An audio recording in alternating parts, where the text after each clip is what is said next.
অবশেষে দীর্ঘদিনের স্বপ্ন পূরণ হলো পুরাতন মালদা ব্লকের মহিষবাথানী অঞ্চলের শান্তি মহিলা সমিতির মহিলাদের। জানা যায়, প্রায় 2 বছর আগে শান্তি মহিলা সমিতির সদস্যরা তাদের নিজস্ব অফিস ঘরের জন্য সরকারের কাছে আবেদন জানিয়ে আসছিল। অবশেষে 2 বছর অতিক্রমের পর শান্তি মহিলা সমিতির অফিস ঘরের জন্য আবেদন মঞ্জুর করে অনুমোদন দেওয়া হয়। তাই আজ শান্তি মহিলা সমিতির পক্ষ থেকে সমস্ত মহিলারা নিজেদের নতুন অফিসের শুভ উদ্বোধনের মাধ্যমে মুখ্যমন্ত্রী মমতা বন্দ্যোপাধ্যায়কে মালদা থেকে ধন্যবাদ ও স্বাগতম জানান। এই সমিতিতে 147 জন মহিলা সদস্য রয়েছেন। নতুন করে এই সমিতিতে আরো শতাধিক মহিলা যুক্ত হবে বলে জানা যায়। ব্যুরো রিপোর্ট, দিনরাত স্টার নিউজ। শান্তি মহিলা সমিতি ওলমালদা ব্লক মহিষবাথানী অঞ্চল স্বাগতম স্বাগতম স্বাগতম স্বাগতম স্বাগতম স্বাগতম। দিদি তোমায় স্বাগতম, দিদি তোমায় স্বাগতম। আমরা সকল সম্প্রদায় মিলে দিদিকে তোমায় স্বাগতম। আমরা তোমায় সকল সম্প্রদায় দিদি তোমায় স্বাগতম, দিদি তোমায় স্বাগতম।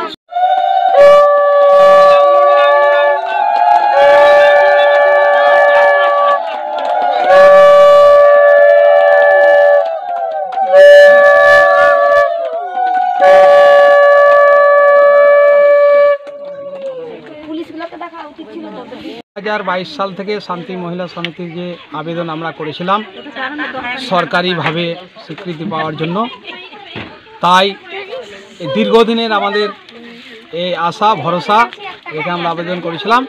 আমাদের এসপি, ডিএম, আমাদের বিডিও ম্যাডাম তিনারা সাড়া দিয়েছেন সবসময়। তাদেরই আশীর্বাদে এবং দিদির অনুপ্রেরণায় সব আমরা তাকে উৎসর্গ করে দিই যে এই অবস্থায় আমাদের শান্তি মহিলা সমিতি 2022 থেকে আমরা আবেদন করেছি, সরকারিভাবে আমাদের স্বীকৃতি পাইনি। তাই আমাদেরকে আজকে স্বীকৃতি দিয়েছেন। এসপি, ডিএম, বিডিও সকলে মিলে আমাদের সাহায্য করছেন, সাহায্যের হাত বাড়িয়ে দিয়েছেন। তাই আমরা আজকে খুব আনন্দের সহিত আমরা সকলে মিলে আদিবাসী, এসটি, এসসি, সংখ্যালঘু সকল সম্প্রদায় মিলে আমাদের শান্তি মহিলা সমিতি আজকে দিদিকে স্বাগতম জানিয়ে আমরা নতুন অফিস উদ্বোধন করলাম।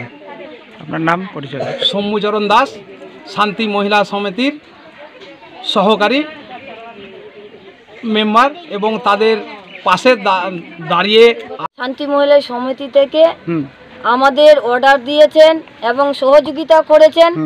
তার জন্য দিদিকে আমরা ধন্যবাদ জানাচ্ছি সব মহিলা সমিতি থেকে। আজকে দিদি স্বাগতম জানাচ্ছি। দিদি আমাদের সবসময় পাশে যেন থাকতে, এই গরিবদের জন্য, অসহায়ের জন্য। তার জন্য আমরা গরিব মানুষ, আমরা দিদিকে কিছু এমন দেখাতে পারবো না এবং আমরা এখান থেকে স্বাগতম ধন্যবাদ জানাচ্ছি এবং আমার প্রণাম দিদি যেন গ্রহণ করে।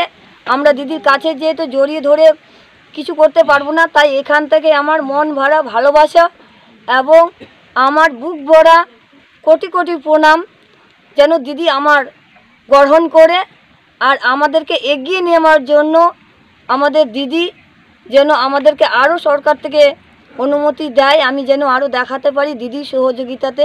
তার জন্য আমাকে সবাই সহযোগ করছে, ডিএম থেকে, এসপি থেকে, আইসি থেকে, বিডিও থেকে সবাই আমাকে সহযোগিতা করছে। শুধু পাশে দাঁড়ানোর জন্য যে আমরা আছি, ভয় নেই, তুমি কাজ করে যাও। তার জন্য দিদিকে আমার স্বাগতম এবং ধন্যবাদ জানাচ্ছি। এখান থেকে আমার ধন্যবাদ স্বাগতম যেন গ্রহণ করে। আপনার নাম? কল্পনা প্রামাণিক।